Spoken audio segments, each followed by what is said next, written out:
So this lecture is about the chemical properties of water. You probably know water is a very important molecule in biology, and it's also a very important molecule in chemistry. So just to remind you, in class we've talked about polar covalent bonds and hydrogen bonds. So remember that water, the covalent bonds between the oxygen and the hydrogen are polar covalent. So the electrons orbit around oxygen a little bit more than hydrogen, giving oxygen a partial negative charge and giving the hydrogens a partial positive charge. So the red bonds here are polar covalent. And what that allows is it allows hydrogen bonds to be formed. Remember, hydrogen bonds we represent as ... because they're weak bonds, and they are between partial charges. So a partial positive charge on hydrogen and a partial negative charge on oxygen. So these partial charges and these hydrogen bonds are what gives water all its unique properties for life.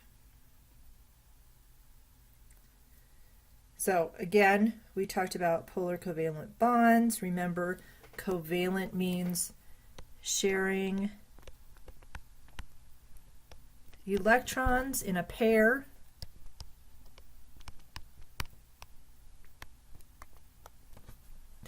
And polar means uneven sharing. Okay, and again, it shows you here, it gives the partial positive, partial negative charges. When you write or diagram water, I always want you to put these partial charges on there so that you remember that there are partial charges, and that's going to allow for the hydrogen bonds. Remember also that individually these hydrogen bonds are weak, right? They can be broken really easily. But when you put a lot of them together, they become very strong. And we talked about in class that hydrogen bonds are also important in DNA. And you can see here that the hydrogen bonds are between, again, a hydrogen and an oxygen or nitrogen. And it's because when hydrogen is bound to nitrogen, it also forms polar covalent bonds, which gives hydrogen that partial charge. All right, so you know hydrogen bonds are super important. So let's talk about water. So water occurs in three states. Right? We have solid, which we call ice. We have liquid, which is what we call water, and we have gas, which we call steam, or we call it vapor. And the difference between these three states of matter is the distance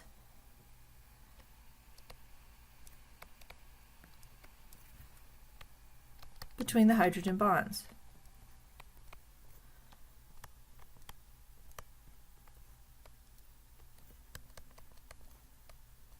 Right? So we still have H2O in there. We still have the water molecules. But when it forms ice, the hydrogen bonds actually are far away, and I'll show you this in a minute, and they make this nice lattice structure. So it's a very organized structure that water forms in the solid or ice state. In liquid, the hydrogen bonds become not as organized, and they actually become a little closer. And then, oh yeah, so that's right here showing, I'm sorry, they don't become closer. They become, yes they do, they become closer. Okay. It's not easy to see. Here, let me show you a picture that is easier to see. And it's not easy to see when I have writing all over it.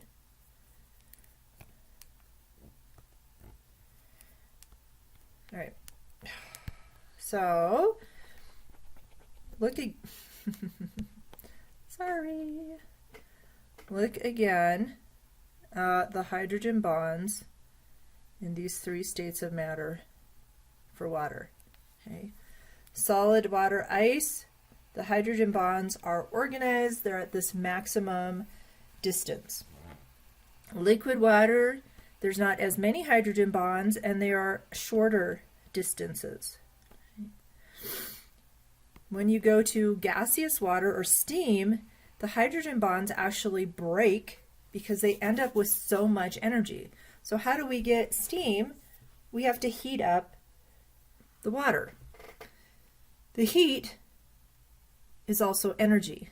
So now these little molecules can start bouncing around everywhere and the hydrogen bonds actually break and the water molecules can evaporate or go into the air. So large distance of hydrogen bonds, smaller distance, and the molecules have more energy, so they're bouncing around. And here the molecules have lots of energy and the hydrogen bonds are broken. So why do we care about this? Well, as biologists, there's some really interesting properties of water that have allowed us, and not just us, but all organisms, all cells, to survive. And one concept is called heat of vaporization, evaporative cooling. So what this is talking about is that to vaporize water, you have to put in a lot of heat or energy, right? And we saw that here, right? You got to give these molecules some energy so that they can go and become steam. What's cool is that as the water molecules gain this energy and move out into the air, they actually pull energy, you can think of heat, from the surface that they were on.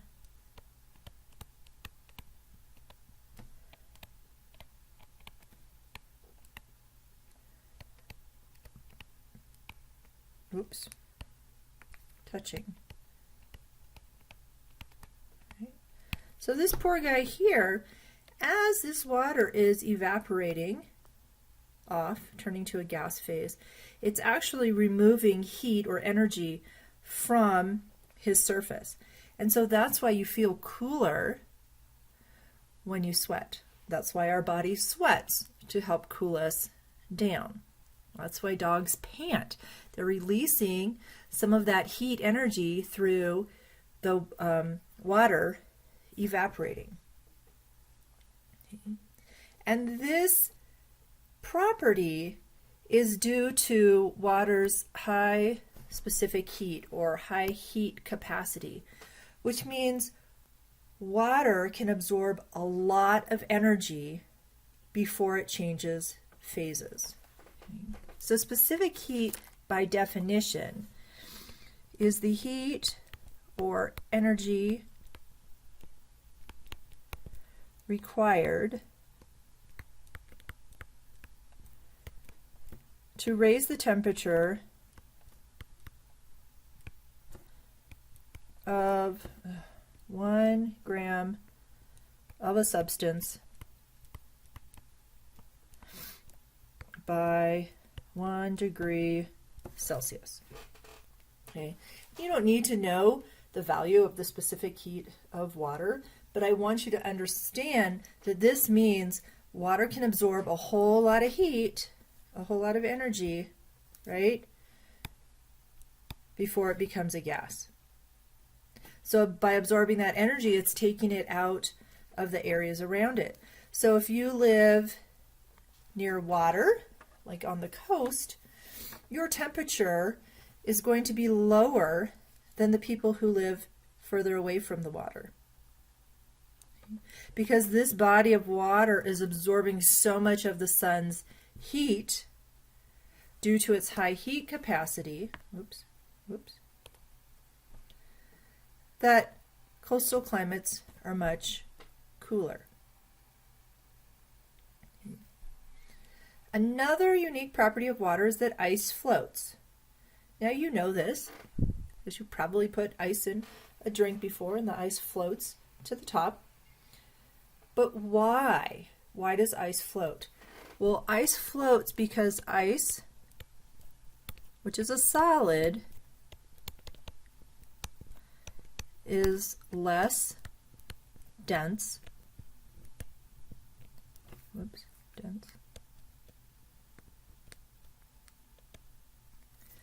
Than liquid water. So density, you can kind of think of like the weight, the mass, gravity pulling on it, right? Ice is actually less dense than the liquid form, which is weird, right? Because usually solids are more dense and they sink. But remember, I need to erase this again, that ice, the hydrogen bonds are further apart and form this nice lattice structure compared to water, where the hydrogen bonds are closer, and so the water molecules, you can see, are more dense than the ice. So the ice is less dense than the water. Ice floats. Yeah, so that's really cool, but why do we care? Well, just imagine if ice didn't float. What would happen to a lake once winter came? If the ice sunk, there would be ice at the bottom of the lake. And then when you got the next layer to freeze and it sunk, pretty soon your lake would be solid. And if it's deep enough, it probably wouldn't melt. So remember that water is so important to biology that this is the first thing scientists look at when they look at other planets. They look for signs of water because we cannot imagine life without water. So water is not just important to us mammals, but super important to things like plants. And this diagram illustrates a couple different properties of water. So first, I want to talk about, cohesion. Okay. Cohesion is shown right here, and cohesion is the property that water sticks to itself. And it's sticking to itself by hydrogen bonds.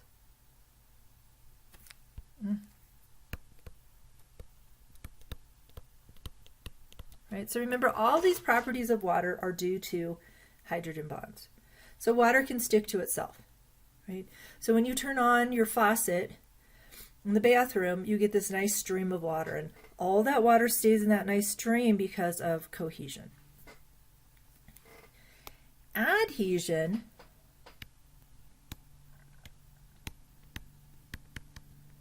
means that water can stick to other molecules. Again, sorry.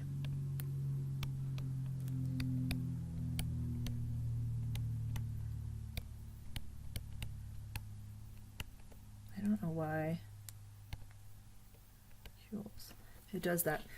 So adhesion is showing you the hydrogen bonds here between water and the wall of the xylem here in the plant. Okay.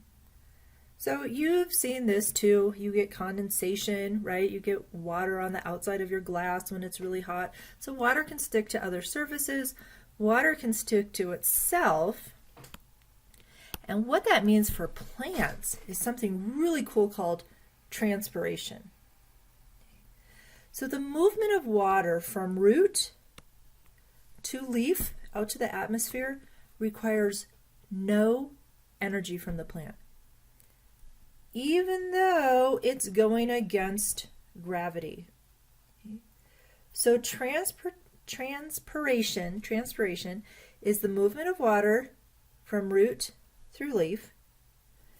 It does not require energy, and it's all due to the fact that water can bind to itself and bind to other molecules. And up here is evaporation.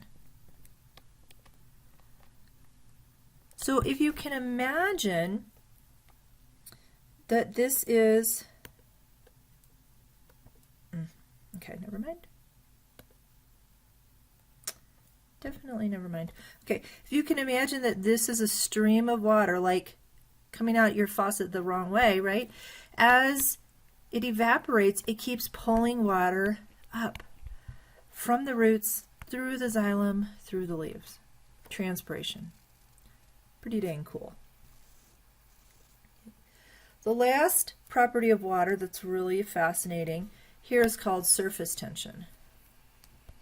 Let's see if I can. Okay, so let's talk about surface tension. You can see this little bug being able to kind of walk on water. Surface tension is due to cohesion.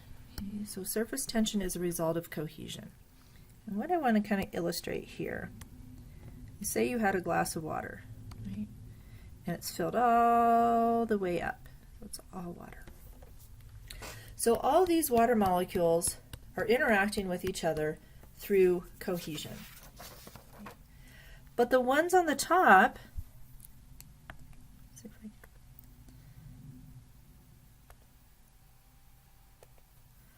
the little H2Os here, they can hydrogen bond with each other and with the ones below it, but they don't have anything to hydrogen bond with above the surface of the water.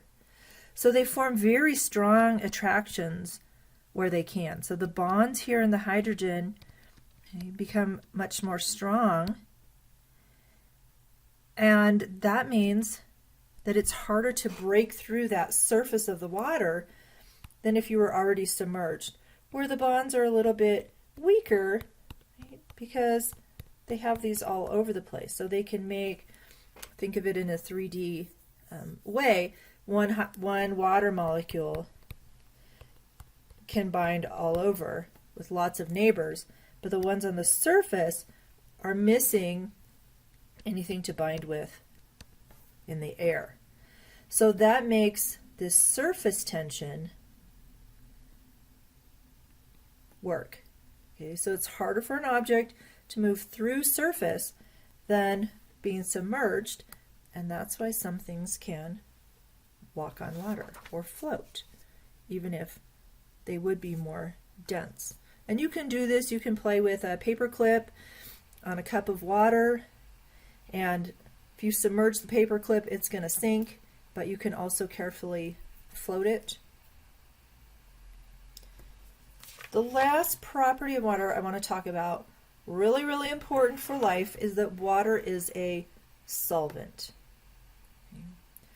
That means that water can or will surround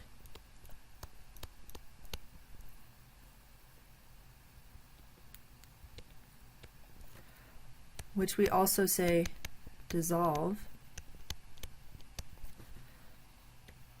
polar or charged molecules. Now in chapter 3, we're going to talk about different macromolecules important in the cell, and one class of macromolecules are the lipids. And lipids are nonpolar. And you know the old saying that oil and water don't mix, right? And you could do this at home. You could put some water in a glass and you could put some oil, and they're going to separate out, okay? Because oil, lipids are not charged and they're not polar. Remember, polar means partial charge.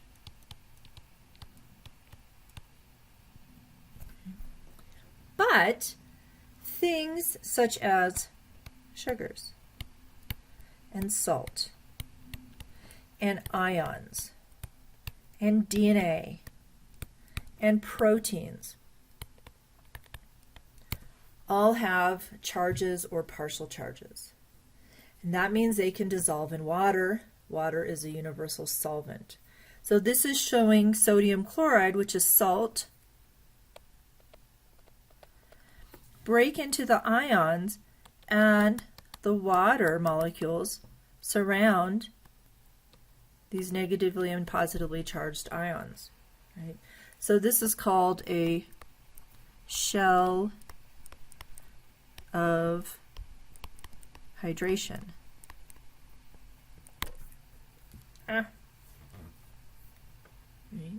Super important.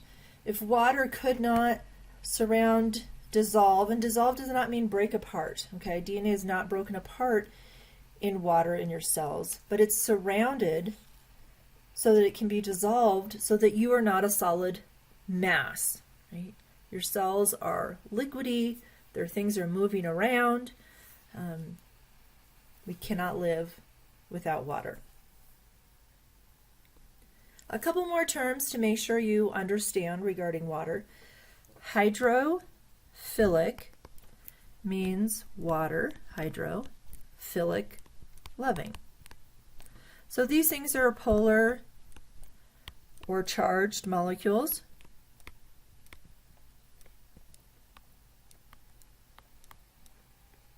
Molecules or ions, elements. Hydrophilic, water loving. That means they're going to dissolve in water. Water can be a solvent. Hydrophobic literally means water fearing. Okay.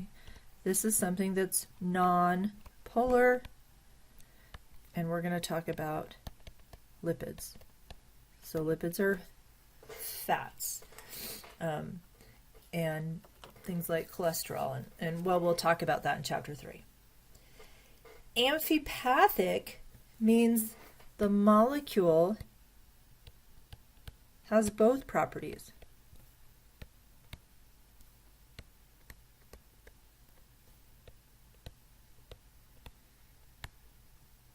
Okay, so a molecule that's amphipathic has both a hydrophilic and a hydrophobic region. So let's look at an example of something that's amphipathic. Okay, so start at the bottom. This is an amphipathic molecule. It has a polar region and it has a non-polar region. So it has a hydrophilic region and it has a hydrophobic region. And when you put these amphipathic molecules together, they spontaneously form something called a Micelle. So this is trying to show you it in 2D. So here's the polar heads and the non-polar, what we call tails. So the polar part is going to want to go around by the water, and the non-polar part is going in the middle. And this is kind of looking at it a little bit 3D. Examples of amphipathic molecules that you encounter all the time are soaps or detergents. The reason that you add detergent to your greasy pan is because the detergent, being amphipathic, can actually get the little oil molecules inside and shield them from the water. And this helps break down the oil, not so much that it's breaking down at the molecular level, but it's actually dissolving it and surrounding it so that it can be dissolved in water. So if you want to test this out, go put some butter on your hands or some olive oil and then try to wash it just with water. Right? And the water's going to just beat up and go right off of it. And then you add a little bit of soap and voila, magic, the oil's gone. And that's because the detergent is surrounding little bits of oil, microscopic drops of oil, and allowing them to be dissolved in the water. And this only works because it's an amphipathic molecule. Now, where we're going to be most interested in amphipathic molecules is the molecules that make up membranes of a cell. So we'll get there in chapter 4. All right.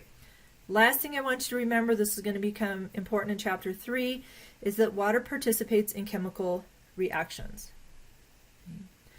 Hydrolysis, let's write it a little bigger, literally means break down by water. So lysis means to break something down, and we use water. Okay. So here you have a big molecule, you add water to it, and water actually can break chemical bonds, and this is hydrolysis. So we will talk about dehydration synthesis and condensation or hydrolysis in chapter 3, and I want you to understand that water is a super important component to that process. All right, that's your little lecture on water. Thanks for listening.